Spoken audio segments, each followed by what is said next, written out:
ইসলামের নারীদের মর্যাদা কতখানি দিয়েছে।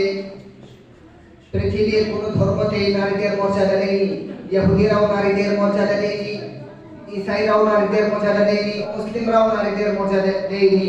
যথাযথভাবে যদি মর্যাদা দিয়েছে তো শুধুমাত্র ইসলাম দিয়েছে। জাহিলিয়াতের যুগের উদ্দেশ্য করে আল্লাহ তাআলা কোরআন মাজিদের 14 পারাতে বলেন, ওয়া ইযা বুশশিরা আহাদুহুম বিল উনসা যাল্লা ওয়াজহুহু মুসওয়াদ্দান ওয়া হুয়া কাযীব।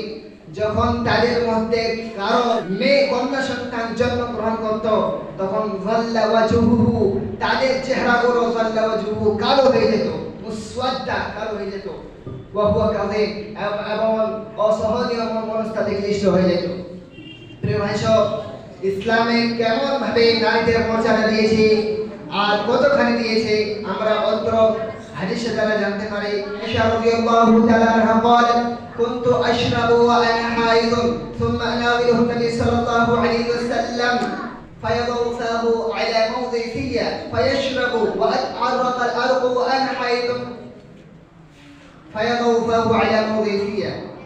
আয়েশা রাদিয়াল্লাহু তাআলা বলেন, রাসূল সাল্লাল্লাহু আলাইহি ওয়াসাল্লাম, আমি যখন হায়েজ অবস্থায় থাকতাম এবং পানি পান করতাম, ওয়া আনা হাইদ কুনতু আশরাবু ওয়া আনা হাইদ সুম্মা আনাবিলু নবী সাল্লাল্লাহু আলাইহি ওয়াসাল্লাম, যে জায়গাতে ঠোঁট রেখে আমি পানি পান করতাম সেই অবস্থায় জায়গাতে আল্লাহ রাসূল সাল্লাল্লাহু আলাইহি ওয়াসাল্লাম পান করতেন। আমরা জানতে পারি ইসলামের নারীদের মর্যাদা কতখানি গুরুত্ব দিয়েছে, কতখানি দিয়েছে, এই হাদিস থেকে আমরা জানতে পারি।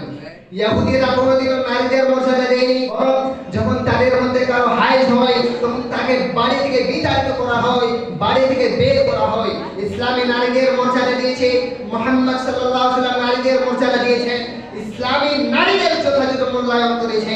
জাহিলিয়াতের যুগে নারীদের মর্যাদা অযথাযথ আজকে আমরা মুসলমান দেখতে পাই পৃথিবী আসার পূর্বে নারীদেরকে হত্যা করা হচ্ছে।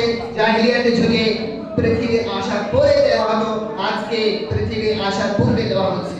রাসূল সাল্লাল্লাহু আলাইহি ওয়াসাল্লাম অত্র হাদিসে বলেন, মান আলা সালাত বানাতিন ফাআদ্দাবাহুন্না ওয়া যাওয়াজাহুন্না ফাআহসিন ইলাইহিন্না ফালাহুল জান্নাহ।